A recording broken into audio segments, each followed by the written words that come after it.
কক্সবাজারের হোটেলের স্পেশাল লইট্টা মাছ বোনার রেসিপিটা দেখে নিন ভাই, বিশ্বাস করেন এত মজা হয় বাসায় ট্রাই না করলে বুঝতেই পারবেন না। আমি গত মাসে যখন কক্সবাজারে গেছিলাম এই লইট্টা মাছ বোনাটা আমি ওখান থেকে খেয়েছি, অনেক মজার একটা রেসিপি।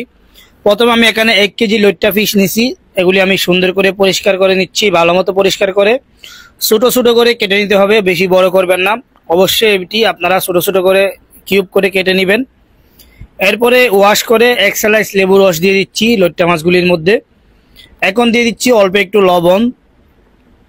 লবণ দিয়ে এগুলি সুন্দর করে মিক্স করে 5 মিনিট রেখে দিব রেস্টে।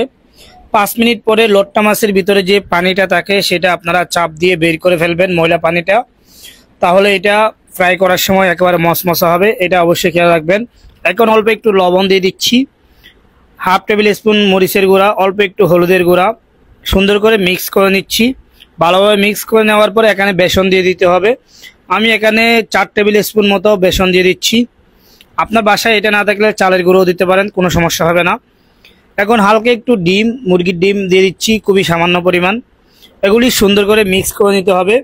মিক্স করা শেষ হয়ে গেলে এটা আটালো থাকবে, এটা আটালোটা কমানোর জন্য অল্প একটু কর্নফ্লাওয়ার দিয়ে সুন্দর করে মিক্স করে নেবেন। এরপর আপনি ডুবো তেলের মধ্যে সুন্দর করে ফ্রাই করে নেবেন, এগুলি একেবারে মশমশা করে ফ্রাই করে নিতে হবে। আর তেলে যখন সারবেন তেলের হিট অবশ্যই 220-এর মধ্যে রাখবেন। দেখেন এখন আমার মোটামুটি ফ্রাই করা শেষ, এগুলি আমি উঠিয়ে নিব। এরকম মশমশা করে ফ্রাই করে আপনারা উঠিয়ে রেখে দিবেন। এখন আমি একটা কড়াইয়ের মধ্যে নিয়ে নিচ্ছি সয়াবিন তেল, এরপরে কিছু পেঁয়াজ দিয়ে দিচ্ছি, অল্প একটু কয়টা কাঁচামরিচ স্লাইস করে দিয়ে দিচ্ছি। এখন পেঁয়াজটাকে সুন্দর করে ভেজে নরম করে নিতে হবে। এখন দিয়ে দিচ্ছি 2 টেবিল স্পুন পরিমাণ আদা রসুন পেস্ট, এটি দিয়ে 5 মিনিট সুন্দর করে ভুনা করে নিব।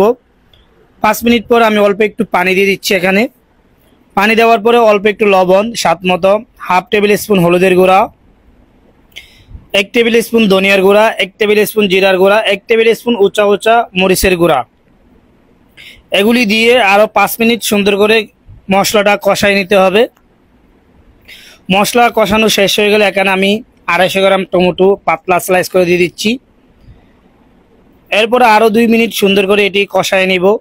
টমেটো যখন হালকা নরম হয়ে যাবে আমি যে মাছগুলি ফ্রাই করে রাখছিলাম সেগুলি দিয়ে দিচ্ছি। এখন গ্রেভির মধ্যে সবগুলি ইনগ্রিডিয়েন্টস আরও 2 মিনিট সুন্দর করে নাড়াচাড়া করে ভুনা করে নেবেন, বেশি নাড়াচাড়া করবেন না। আমি হালকা পাতলা নাড়াচাড়া করে গ্রেভিটা যেন একটু মাছের মধ্যে ঢুকে এটা নাড়াচাড়া করে নিচ্ছি।